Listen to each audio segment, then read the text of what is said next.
Ultimately, it is the Palestinians themselves, sadly, who are responsible for where they are today by refusing to disentangle themselves from all of this. That is, they refuse to disentangle themselves from the larger imperialistic projects in the region. The latest one, of course, is the Iranian one. As a matter of fact, they became a proxy. We had movements like Hamas and the Palestinian Islamic Jihad really becoming Iranian proxies, both against the Israelis and against other Arab states.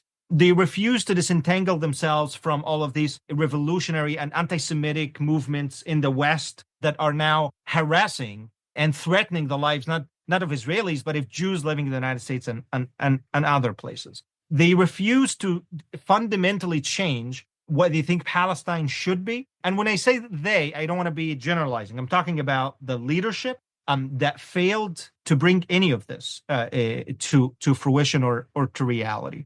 And ultimately, these failures are what we've seen on October 7th, not just in Gaza, but even in the West Bank. I have friends who live in the West Bank, who visit the West Bank regularly. The last one of them came back 2 weeks, and he's actually one of the most pro-Palestinian people I know. And he came back dismayed, telling me, he's talking to all of these young people in the West Bank, and the amount of support for Hamas, the amount of celebration of the violence that they see is just completely, it shocked him. So it's a bigger problem even amongst the Palestinians. I mean, I've been naming all of these different things, but it's really amongst the Palestinians that a deep cultural and ideological collapse that makes the Palestinian nationalism no longer really a viable project of a real state that can do governance, that can do security, that can build stable institutions, and can actually provide these people with a better life. The nihilistic violence of October 7th and the wider glorification of terror, I think those are now components that are very hard to remove out of Palestinian cause